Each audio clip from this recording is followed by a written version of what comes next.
తెలంగాణ రాష్ట్ర సాధనలో పట్టభద్రులది కీలక పాత్ర అని సీఎం రేవంత్ రెడ్డి అన్నారు. నరేందర్ రెడ్డికి మీరిచ్చే ఒక్క అవకాశం తెలంగాణ విద్యా వ్యవస్థలో మార్పుకు ముందడుగన్నారు. ఎమ్మెల్సీ ఎన్నికల ప్రచారంలో భాగంగా నిజామాబాద్, మంచిర్యాల, కరీంనగర్ పట్టభద్రులతో నిర్వహించిన ఆత్మీయ సమ్మేళనంలో సీఎం పాల్గొన్నారు. ఈ సందర్భంగా భారాస అధినేత కేసీఆర్ ఆ పార్టీ నేతలపై ఆగ్రహం వ్యక్తం చేశారు. రాష్ట్రం కోసం పోరాడిన పట్టభద్రుల కోసం కేసీఆర్ ఏం చేశారని ప్రశ్నించారు.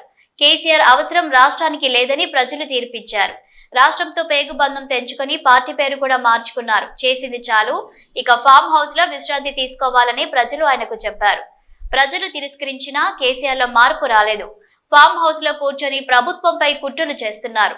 10 ఏళ్ల పాటు ఏం చేయని భారత నేతలు ఇవాళ మమ్మల్ని తప్పు పడుతున్నారు. ఏడాదిలోనే మేమేం చేయలేదని దుష్ప్రచారం చేస్తున్నారు.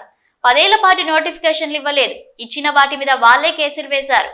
కాంగ్రెస్ ప్రభుత్వం ఏడాదిలోనే 55,163 మందికి ఉద్యోగాలు ఇచ్చింది. 11,000 ఉపాధ్యాయ పోస్టులను భర్తీ చేసింది. గత ప్రభుత్వం 10 ఏళ్ల పాటు టీచర్లకు పదోన్నతులు, బదిలీలు కల్పించలేదు. మా ప్రభుత్వం రాగానే వాటిని పూర్తి చేశామన్నారు. టాటా సంస్థతో కలిసి 65 ఐటీఐలను నైపుణ్య అభివృద్ధి కేంద్రాలుగా మార్చాం. స్కిల్ యూనివర్సిటీ ఏర్పాటు చేశాం. క్రీడల్లో యువత రాణించేందుకు స్పోర్ట్స్ యూనివర్సిటీ ఏర్పాటు చేస్తున్నాం. నిజామాబాద్ కు చెందిన బాక్సర్ నిఖత్ జరీన్ కు గ్రూప్ 1 ఉద్యోగం ఇచ్చి 2 కోట్ల రూపాయల ప్రోత్సాహక నగదు అందజేశాం. క్రికెటర్ సిరాజ్ కు ఎన్నో మినహాయింపులతో గ్రూప్ 1 ఉద్యోగం ఇచ్చాం. పారా అథ్లెట్ వరంగల్ బిడ్డ జివాంజీ దీప్తికి ఇంటి స్థలంతో పాటు 25 లక్షల నగదు అందజేశారు.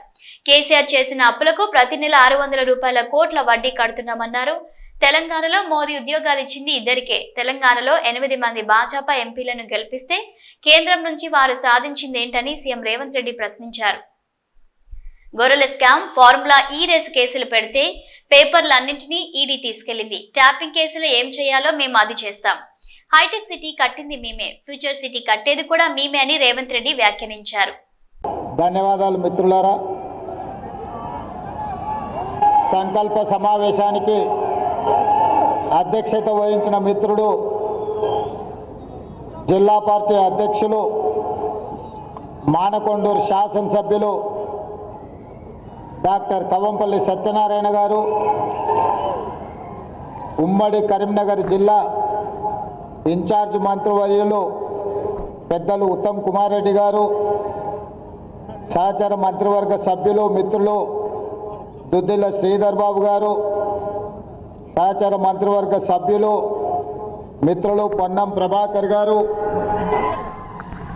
సహచర మంత్రివర్గ సభ్యులు సోదరీమణి సీతక్క గారు, శాసన మండలి సభ్యులు, మాజీ మంత్రివర్యులు, మా అందరికీ పెద్దన్నగా సలహాలు సూచనలు ఇచ్చే శాసన మండలి సభ్యులు టి జీవన్ రెడ్డి గారు, శాసన మండలి సభ్యులు కోదండరామ్ గారు, చాడా వెంకటరెడ్డి గారు, ఉమ్మడి కరీంనగర్ జిల్లా శాసనసభ్యులు, జిల్లా కాంగ్రెస్ పార్టీ నాయకులు, మండల కాంగ్రెస్ పార్టీ నాయకులు, శాసన మండలి సభ్యులు, అదేవిధంగా మా కాంగ్రెస్ తెలంగాణ అధ్యక్షులు శాసన మండలి సభ్యులు మహేష్ కుమార్ గౌడ్ గారు, ప్రాణ సమానులైన పట్టభద్రులు కాంగ్రెస్ పార్టీ కార్యకర్తలందరికీ కూడా హృదయపూర్వకంగా నమస్కారాలు, ధన్యవాదాలు మిత్రులారా. అతి తక్కువ సమయంలో అప్పటికప్పుడు ఒక సమావేశాన్ని ఏర్పాటు చేయాలి, పట్టభద్రులను కలవాలి.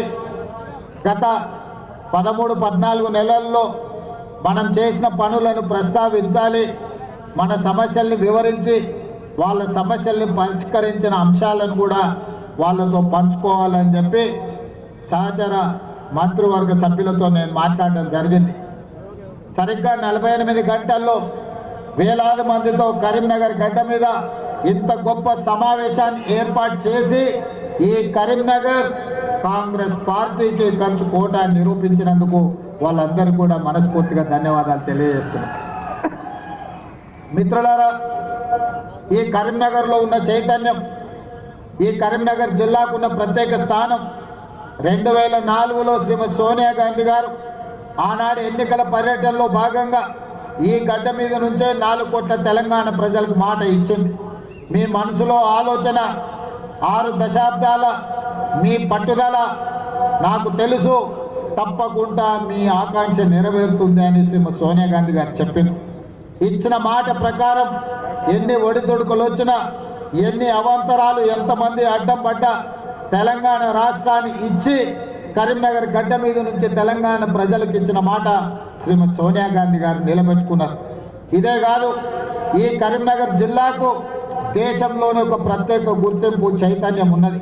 ఉమ్మడి కరీంనగర్ జిల్లా నుంచి దేశం ఆర్థిక సంక్షోభాన్ని ఎదుర్కొంటూ దివాలా తీసే పరిస్థితిలో ఉన్న ఈ దేశాన్ని ఆర్థిక సరళీకృత విధానాలను తీసుకొచ్చి ప్రపంచంలోనే 3వ ఆర్థిక శక్తిగా ఎదగడానికి ఈ దేశాన్ని నడిపించిన బిడ్డ, మంతని బిడ్డ పివి నరసింహారావు గారు ఈ కరీంనగర్ బిడ్డ.